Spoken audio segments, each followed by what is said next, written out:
Herkese selamlar. Bu videomda özel bir konuğum var. Yaklaşık 3 milyon doların üzerinde ciro yapmış, 400 bin dolara yakın reklam harcamış bir Etsy satıcısıyla birlikte, Amerikalı bir Etsy satıcısıyla birlikte soru cevap yapacağız. Hannah Gardner, kendisi bir YouTube içerik üreticisi, ayrıca Etsy satıcısı ve e-ticaret girişimcisi. YouTube'da da kendi Etsy ile alakalı deneyimlerini paylaşıyor. Olabildiğince ben de bugün sizlerle beraber Hannah ile bir soru cevap interview'i yapalım dedik ve bu kapsamda da ona sorularımızı ileteceğiz. Zaten sosyal medya hesaplarımdan da paylaşmıştım Hannah'ya sorular sorabileceğinize dair.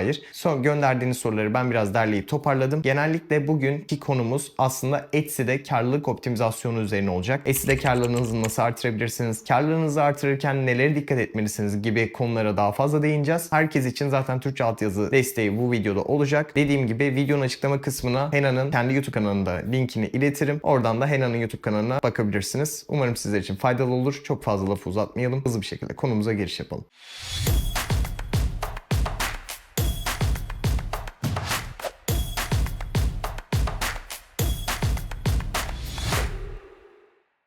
Hi everybody, today I have a very special guest, Hannah Gardner. Hannah, Etsy and digital marketing expert, and Hannah has been sold on Etsy 3 million sales and 400,000 spent on Etsy ads. So that's very big numbers for every Turkish sellers. Hannah will share the secrets to becoming a successful Etsy seller and provide valuable insights about her tool, ProfitTree'i. We are going to talk about how to make profitable sales on Etsy. So let's get started. Hannah, welcome. Thank you for joining us today. Yes, thank you for having me.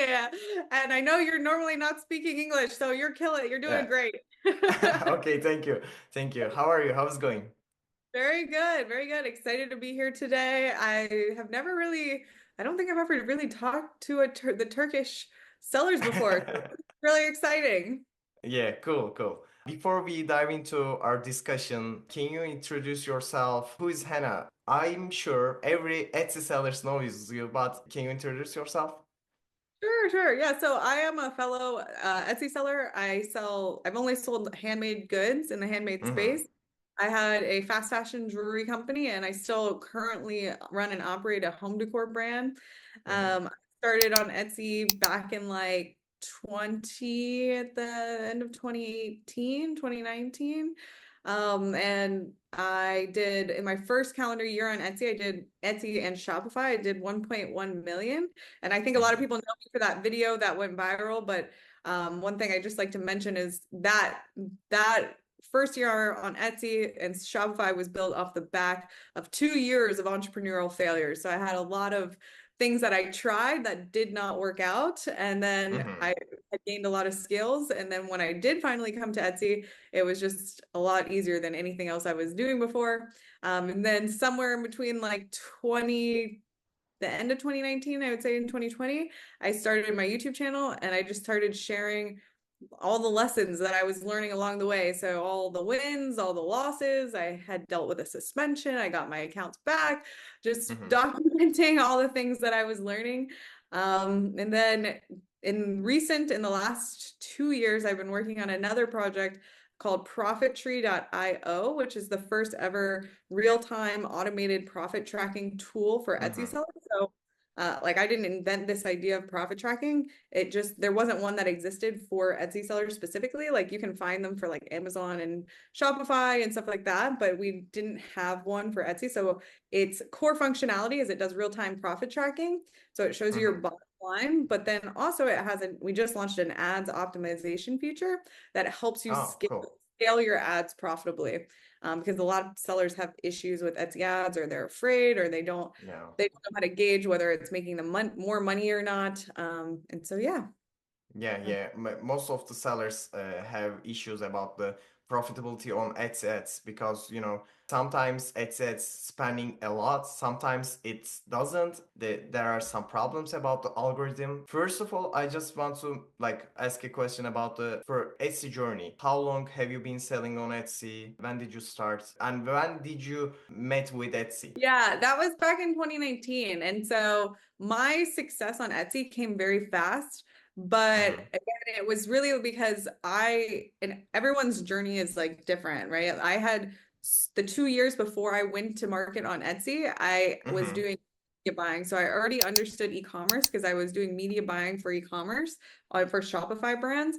And so I had all these lessons that I learned. And so when I got to Etsy, I realized how easy Etsy was compared to Shopify and Amazon and these other platforms. And so when I got on Etsy, I scaled very fast. Like within 6 months, we were already doing like really crazy numbers, like 6 figures a month. And with the jewelry company. And a lot of that was because of how aggressive I was. Like, I mean, we entered one of the most competitive spaces, which was fast fashion jewelry, but scaled super fast because of how fast we were launching products. And then we also got our ads budget to the max budget allowance within 3 months. So we had our budget set to $1,000 a day within 3 months. We just played that game. We also weren't like reinventing the wheel with our products. So we were really it's fast fashion. So if you're not a designer in fashion, you're fast fashion, which means that you're looking at what is already buying, what people are, the basic things that people just like. And we were doing that and then doing it better than other listings. So just adding more value into our listings than our competition. And so we scaled very, very fast. With my second shop, which is a home decor shop, it is a much slower progression because we're selling a very high ticket good. And so basically what we found with that is we've almost, like, for instance, because our sale prices are higher, when we do run ads, we get less clicks because we scare a lot of people with the sale price. So like, whereas like our fast fashion company, like we got the $1,000 a day budget within 3 months, whereas like the home decor company, it took us like 8 months to for Etsy to even give us the budget. And that's just a product of we weren't even getting enough clicks for Etsy to like give us more budget, basically. But it's just very different journeys. So everyone's journey is different in terms of like Exactly. there's no wrong path. Exactly. I started on Etsy 2021, and I'm seller on Etsy like for 3 years with the ornaments. I was selling on Etsy ornaments, customized ornaments for Christmas, and it was amazing Christmas in 2021. I said, yeah, that's amazing marketplace, easy, profitable, and everything is good because I was selling on Amazon, but I couldn't make a profit on Amazon like Etsy. So Etsy is good marketplace. Still the easiest by far. Still the easiest by far. Exactly. For like amateur or like for the beginner Etsy sellers on Etsy. So it's good. Okay, what initial steps should a beginner take to set up a successful Etsy shop? What foundational aspects are crucial in the early stages? Yeah, I would say in the early stages, you're doing a lot of research. So you're watching videos like this, you're trying to figure out what products you want to sell. You are trying to figure out, what value proposition you're going to do. I would say do your research, right? Like the easiest thing to do, I mean, use me as an example, right?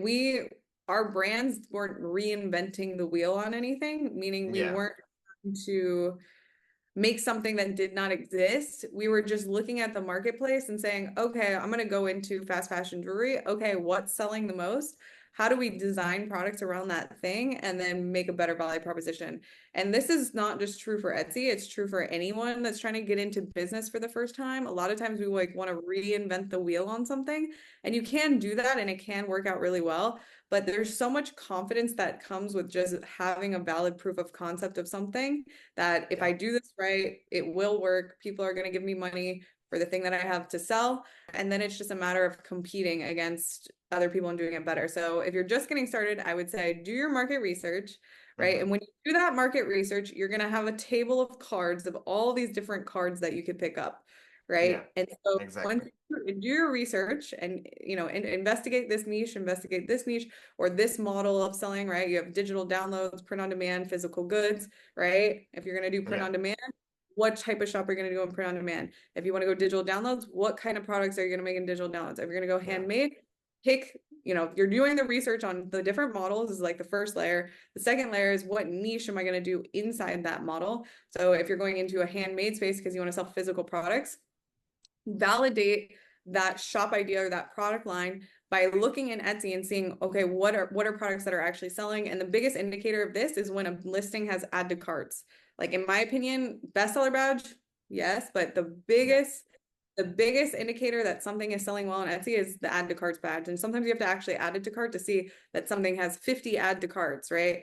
And those are the products that the product lines that are proven, because you know someone else is doing it.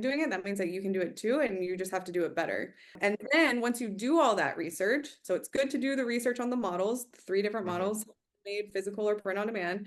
All right, you decide, okay, I want to go into handmade. Underneath that is, okay, what is all the different products that I could even sell, or the products that I have the capacity to do? Then you decide, okay, I want to do cutting boards. I don't know. I want to source cutting boards and then personalize cutting boards because I know that's working. The winning in that, because remember, you have all these cards on the table, is only picking up one single card. So the biggest amateur mistake people make is they get so excited and they want to pick up multiple cards at the same time. And the biggest thing working against you is your time, and you don't want to do that. You want to only pick up one idea, ideally one product category to start, and then you're just going to go all in on that product line, that specific niche, that model, that specific niche, and that product until you make it work. If you try to do multiple at the same time, the goal is to have multiple products in your shop or have multiple product lines. But in the beginning, there's such a large learning curve of just validating and get a proof of concept that it's important that you focus on one thing and one thing only and keep a blind eye to it. Exactly. And we know that, like, if you choose personalized cutting boards and you have validated that idea, you know that it can work. It's just a matter of getting the right product with the right image, the right messaging. And so if it doesn't work, it means that there's user error, you're doing something wrong, and there's a journey to figuring out what you need to fix, whether it's your images or whatever, your value propositions, how you personalize it or whatever. It's tweaking the dials to make it work and not moving to another thing until you make it work. Once you make it work, then you streamline the processes, and then you pick up maybe another card. But you don't pick up another card until you make the first thing work, which I think exactly. I think the most of the sellers make this mistake because, like, I'm telling my audiences always, first of all, you need to learn how to sell online, and then do the research about Etsy, what products is selling on Etsy, and then you can create a shop. But if you I can make a profit every month, $4,000. That's my first goal. It is not working. So you need to focus on first how to sell on Etsy. What is Etsy? Etsy marketplaces. Like, how can you sell on Etsy? What kind of products you can sell on Etsy? So there are lots of questions you need to answer. If you answer all of the questions and right now you are confident about selling on Etsy, you can start. But if you start like high expectations, so that's very big mistake, I think. Yeah, exactly. I mean, exactly what you said is like one of the biggest, I don't want to say like failure, or the reason why people give up is because they have incorrect expectations versus the reality of like the effort. And like one person might figure it out really fast. Another person that's coming from a non-e-commerce background, it might take them a lot longer, and that's okay. It's just in business, I would just say, just come in with the expectation that it might be the hardest thing you've ever done, because then when it does get hard, right, you don't quit, right? If you come into it thinking it's going to be easy and then it's hard, then you're more likely to quit if you have the proper expectations, basically. What is your suggestions about selecting a product niche? Like, considering the vast range of products on Etsy, how should new sellers select their niche and products? So you're looking for a balance between, is the product something that I resonate with, right? This is hard. This is a hard one. If you're just like, I don't consider myself a fashion designer, but I feel like I had a really good eye for jewelry and fast fashion. Like I felt like I could do it. I can make a story out of it, right? Like I definitely wasn't like this. I'm not a super artist type seller. I'm a more business, but I was able to build a brand around like self-love and body positivity. So I took this like fast fashion jewelry concept and I made it into something that I resonated with and actually connected with, right? And you need on some level, you're not going to have this 150%. It's not that my passion in life was to be a jewelry designer, where for some people that is their passion, but on some level you have to be connected to what you're doing. So you're looking for this balance of a product line that you actually resonate with and what the market actually wants. And you can't, if it's too much like it's just like what you like and the market doesn't want it, it's not going to work. Or if it's like, I literally hate what I'm doing, I hate my life, but the market wants it, you're going to have burnout and you're going to quit. Exactly. So Exactly. you have to find this balance of, wow, I actually enjoy what I'm doing and I can build a business that I like resonate with. And that is really like the best for the beginners, right? And then when you make a bunch of money and you can invest in whatever you want to invest in because you made money, then it's a different story. But when you're first starting out, not everyone has that luxury, I would say. Yeah. Especially like me, like I wasn't necessarily passionate about, you know, like jewelry, but I turned it into something that I did resonate with, and that sets you up for the long play. So you're looking for that balance, but it's also, again, it's important that you can't have just one, right? Does the market actually want what I have to sell? We can validate that by just going into Etsy and looking at what is selling. And again, the biggest way to do that is by looking at add to cart badges. If something has a 20, 30 add to cart badge, we know that it's selling. So that means I can also sell it if I do the things, do the action steps to bring it to market or whatever. And luckily with Turkish people, you guys have a lot of freaking products over there. You're great. Exactly.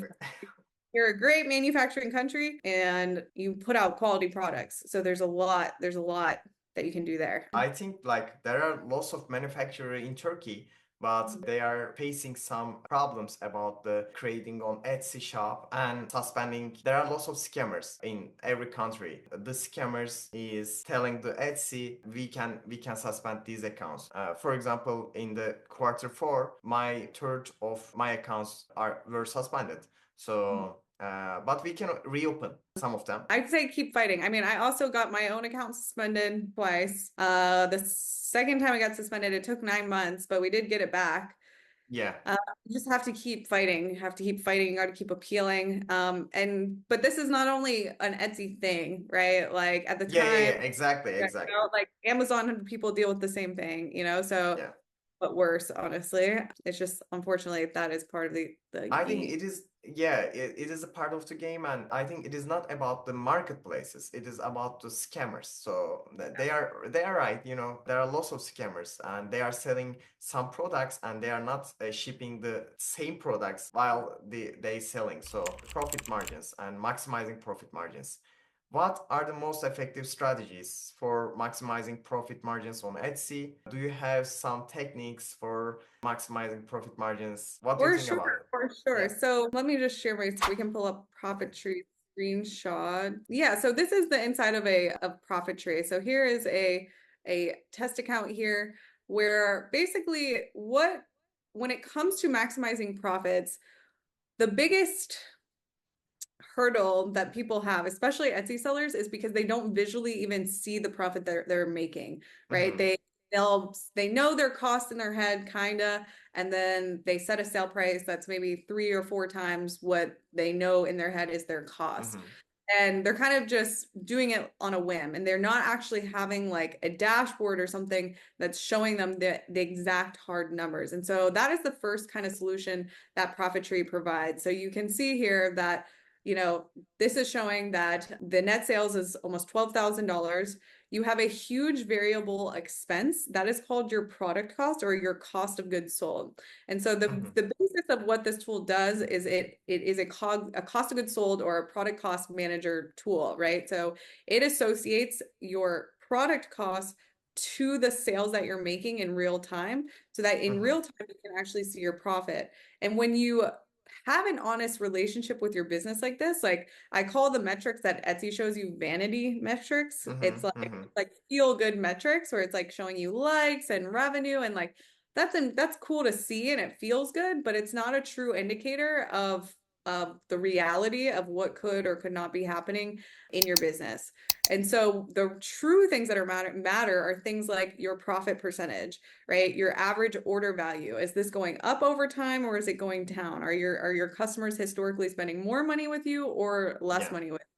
Are you optimizing your ads and your other parts of your business pie, like your shipping and your transaction fees, or your own cost of goods sold? Are you getting your product costs down over time to increase profit or decrease profit, right? So in a healthy shop, you would like to see increase over time, your average order value increase over time, your orders increase over time, right? You would want to see your return on ad spend increase over time compared to the previous time periods, right? Those are all indicators of your shop becoming a more healthy shop. And so in terms of profitability, it's really important when you are setting up your business for the first time to decide what is a target profit margin percentage that you want. And you can't know your profit margin percentage if you don't know your cost of goods sold correlated to your sales. And so ProfitTree shows you that. Once you have this number, once you know how much profit you can afford, right, you can then decide the second most important metric, which is your ad cost percentage, right? And make a target ad cost percentage for your shop, right? So I ran a little case study of one of our own brands in 2023. Can you see my Canva? Yeah. Here's No some problem. screenshots from my home decor company in 2023. And basically, actually, I could just make this bigger here so y'all can see. As you can see here, so in 2023, the shop did $300,000 in sales at $107,000 profit. And that was a 35% operating profit percentage. And so for this shop, our target profit after all of our ads and everything, transaction fees, shipping costs, is 30%. So we're above our target profit.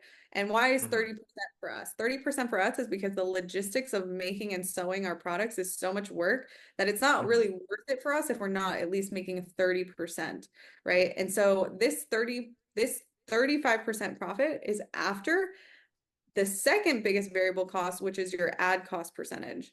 And so when we run the numbers here, we know that we're making more profit with ads on, because when we ran the numbers, right, you can see here, we spent $43,000 on Etsy ads in 2023.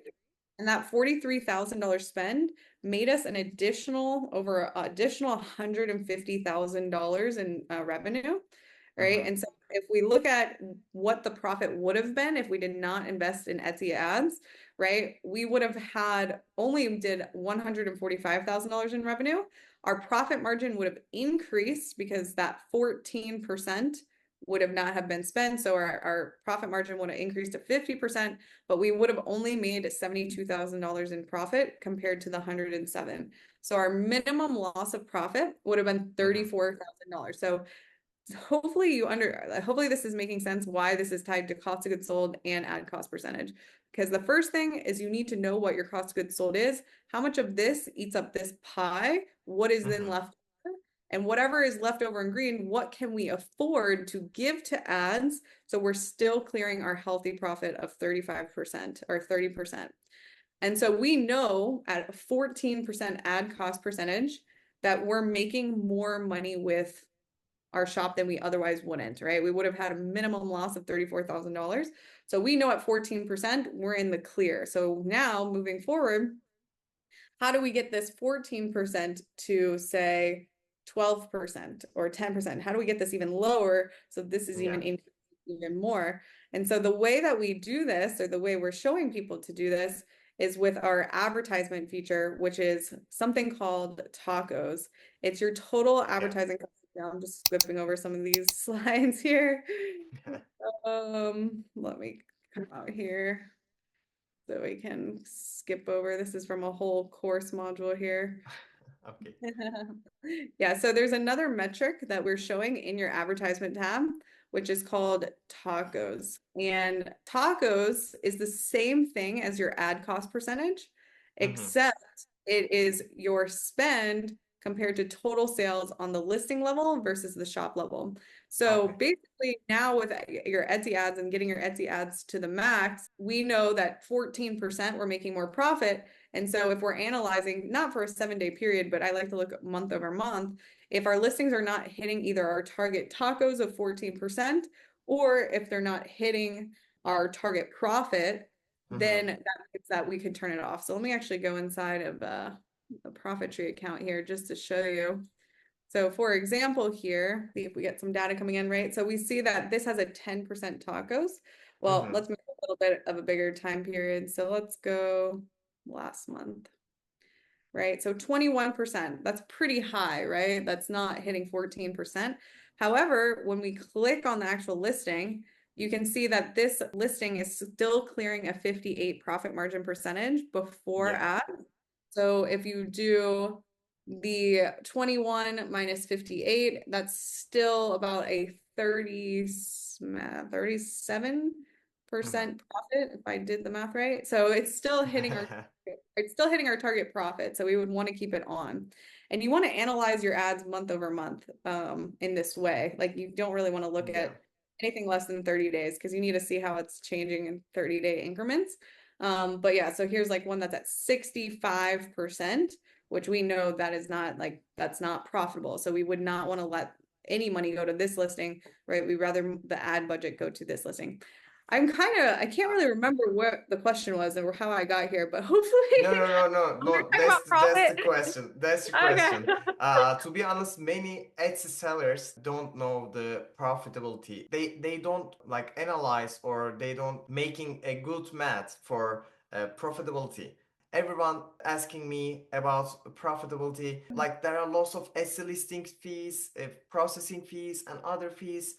Of course, yeah, there are lots of fees, but if you analyze well, you Yeah. can make a profit. The most important thing, analyzing profitability while you are selling on Etsy. Of course, like if you are starting 1 month or in first month, 2 months, 3 months, you don't need to focus on profitability. But after that, Yeah. you need to focus the profitability if you are like still continue to sell on Etsy. Exactly. Yeah. Like the first thing is just product market fit. Can you make sales, right? We like Yeah. exactly like I said, we don't care. We're not trying to make $1 million, but once you start making consistent sales, then it's coming in here and tweaking the dials, you know? And what's interesting is like, for example, if you come into listings, sometimes, you know, the listings that are actually the most profitable aren't the ones actually getting you the most orders, right? So you can see here, Yeah. we cover over the ones that are, yeah, if you sort it by most profitable, right? So this one only sold 7 times and this one sold 15 times, but this has made us, you know, way more profit, right? And so we would want to focus on our own, like you're just always optimizing against your own sales data, right? Yeah. So if we know that this one is making us more profit, then maybe we split test this listing we put this in a bundle with, you know, 3 other products, you know, and try to Yeah, exactly. sell it in different ways. Just you're following your own data. Another cool thing or feature about this is that we group products together. So like based off SKU. So I know Turkish sellers like to do things more correctly, I would say, than American sellers. And so using SKU systems is something that I think is pretty customary over there. Yeah. So we have a SKU syncing feature. So you can click on this product, you can see that this SKU, you know, did this amount of revenue, but that was across 1, 2, 3, 4, 5, 6 different listings. And so one of the things that we do is we split test everything. We'll take one single item and we'll put it in 5 different listings and see which ones, you know, sells the most. So you can see it's this list. This is the listing with this image that's getting the bulk of the sales. So it's like, okay, what did we do in this image or with these keywords, and how can we do more of that for future listings, if that makes sense? So I think like the successful way on selling on Etsy, if you are reading the data very well, you can be successful seller on Etsy. So data and analytics is very important for every Etsy sellers and e-commerce sellers. So it was amazing. It was amazing. thank you. And Thank you so I much. like ProfitTree'i and I'm very happy to use it. So because Etsy doesn't give the many metrics the ProfitTree gives us. So you told us many metrics, and I'm sure many Etsy sellers doesn't know what does that they mean. But of course, we need to learn the metrics. We need to analyze it. You can only get better every day. So learning is the key. Exactly, exactly. Thank you so much for Thank sharing you. these valuable insights, and everything is very good. Thank you for joining us today. Thank